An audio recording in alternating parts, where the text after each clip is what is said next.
हर हर महादेव की आवाज से लोगों का दिन शुरू हो चुका था।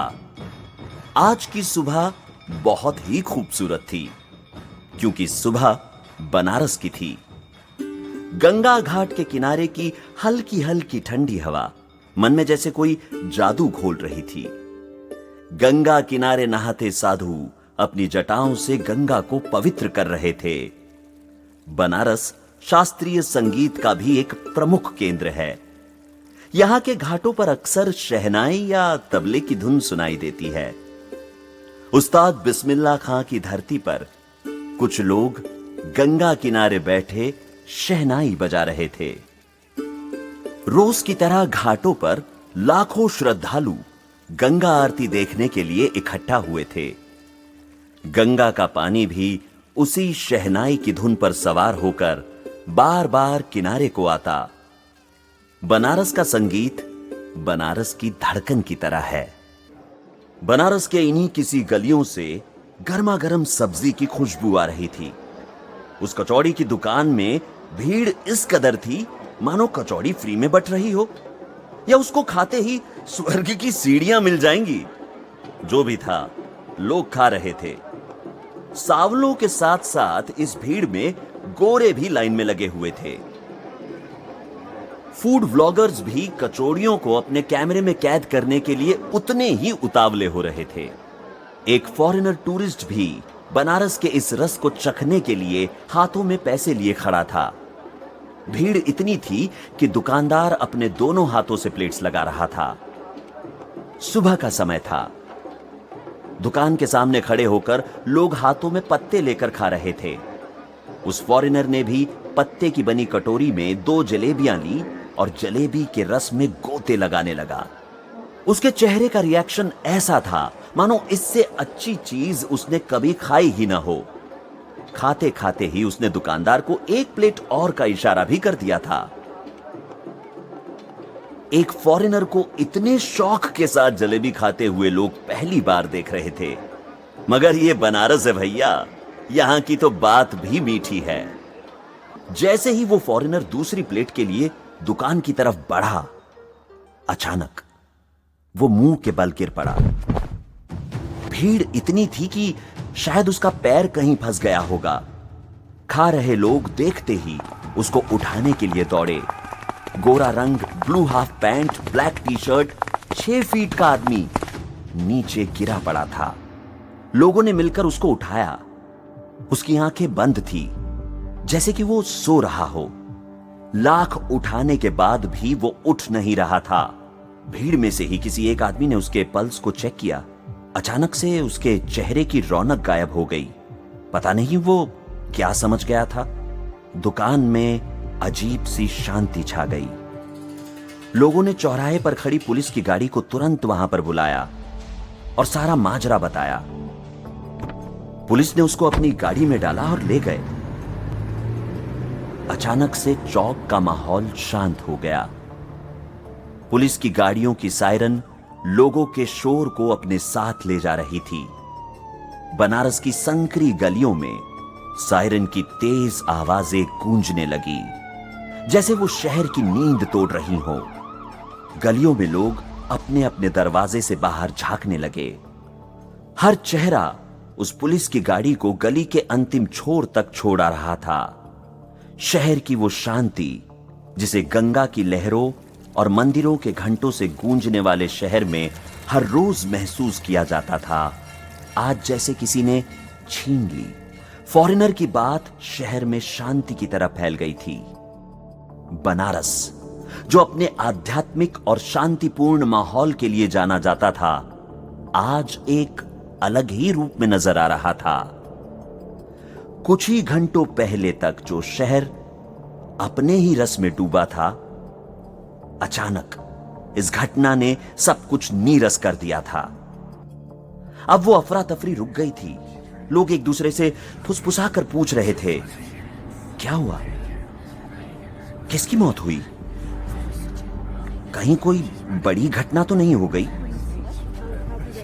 बनारस का वो कोना जहां कभी शांति का साम्राज्य था, अब सवालों और शंकाओं का अड्डा बन चुका था। बनारस की गलियों में पसरा सन्नाटा अब धीरे धीरे एक अजीब सी बेचैनी में बदल चुका था। हर कोई जानना चाहता था कि आखिर हुआ क्या है, लेकिन जवाब किसी के पास नहीं था। बनारस के पुलिस स्टेशन में पुलिस की गाड़ी रुकती है। इंस्पेक्टर हर्षवर्धन 38 साल के क्राइम ब्रांच इंस्पेक्टर हैं। लंबी कदकाठी, मजबूत शरीर, हल्की दाढ़ी, आंखों में ठहराव और जिनके चेहरे पर हमेशा एक सख्त भाव रहता है। बीएचयू से पढ़ाई पूरी करने के बाद उन्होंने लॉ और क्राइम में अपनी दिशा को मोड़ा। हर्षवर्धन जो काम के प्रति पूरी तरह से समर्पित है, उसके जीवन का लक्ष्य सच्चाई को उजागर करना और न्याय के दरवाजे तक आकर खत्म हो जाता है। वो उन अफसरों में से है जो अपना काम सिर्फ सरकारी फर्ज नहीं बल्कि पर्सनल रिस्पॉन्सिबिलिटी समझकर करते हैं। उनका यही कहना है, कभी किसी के साथ अन्याय मत होने देना, चाहे कीमत कुछ भी हो। ये सोच हर्षवर्धन के काम में झलकती है। हर्षवर्धन ने अपनी जांच शुरू कर दी थी। वो अभी अभी उसी हॉस्पिटल से आया था जहां वो फॉरेनर एडमिट है। डॉक्टर ने उसे बताया कि इसकी मौत वहीं दुकान के पास हो गई थी। डॉक्टर ने बताया कि फॉरेनर लोग यहां आकर सिर्फ बाहर का ही खाना खाते हैं, जिनकी इनको आदत नहीं होती। इस केस में भी यही हुआ होगा। इसकी मौत जरूर फूड पॉइजनिंग से हुई होगी। इंस्पेक्टर को भी यही लग रहा था, मगर उसने अपनी टीम से फॉरेंसिक के लिए सैंपल भेज दिए थे। मामला फॉरेनर का था, इसलिए प्रेशर ज्यादा हो गया था। हर्षवर्धन कोई भी गलती अफोर्ड नहीं कर सकता था। बनारस में घूम रहे फूड व्लॉगर्स ने मामले को और वायरल कर दिया था। हर्षवर्धन ने मौत की जगह जाकर जांच करना शुरू कर दी और दुकान वाले से कहा, वो आदमी यहीं आया था ना? दुकानदार डरा हुआ था। उसने दुकान का लाइसेंस दिखाया। हर्षवर्धन ने देखा, सब कुछ एकदम ठीक था। बनारस की फेमस दुकान, जहां आज भी हजारों लोग खाने के लिए लाइन में लगे थे। उनके पास कस्टमर को देने के लिए कम होता होगा, बासी खाने की तो बात दूर की है। हर्षवर्धन ने सारे सीसीटीवी फुटेज को चेक किया। कैमरे में कुछ भी अजीब नहीं था। आसपास के दुकानदारों से भी पूछताछ की, सबने वही कहा जो कैमरे में दिख रहा था। हर्षवर्धन को भी यही लग रहा था कि एक आदमी की मौत तो किसी नेचुरल या हेल्थ के कारण से भी हो सकती है। जरूरी नहीं कि हर बार मौत के पीछे कोई क्राइम खड़ा हो। उसका सोचना सही था। हर्षवर्धन अपनी गाड़ी में बैठा और जैसे ही जाने के लिए तैयार हुआ, उसका कॉल आता है। उसने कॉल उठाया और कहा, हाँ ठीक है, आ रहा हूं। हर्षवर्धन हॉस्पिटल पहुंचता है। जाकर किसी केबिन में बैठता है। दरवाजा खोलती हुई अनीता अंदर आती है। अनीता एक फॉरेंसिक एक्सपर्ट हैं।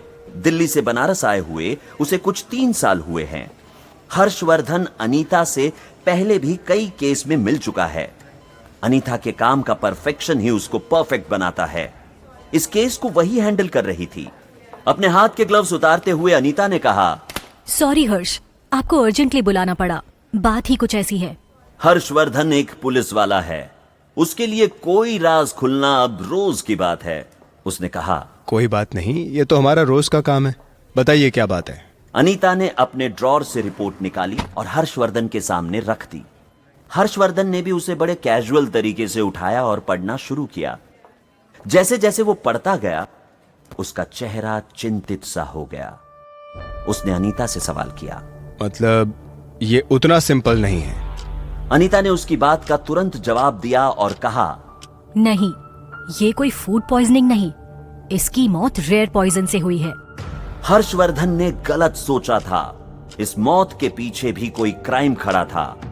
पोस्टमार्टम रिपोर्ट ने तो केस का एंगल ही चेंज कर दिया था। जैसे ही ये बात शहर में फैलती है, माहौल ही बदल जाता है।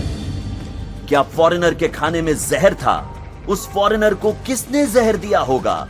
इन सभी सवालों के जवाब मिलेंगे क्राइम फाइल से द बनारस पॉइजनिंग केस के अगले एपिसोड में। इस ऑडियो सीरीज का उद्देश्य आपको क्राइम से रूबरू करवाना है, ताकि आप क्राइम से बचे भी रहें और जरूरत पड़ने पर किसी को बचा भी पाएं।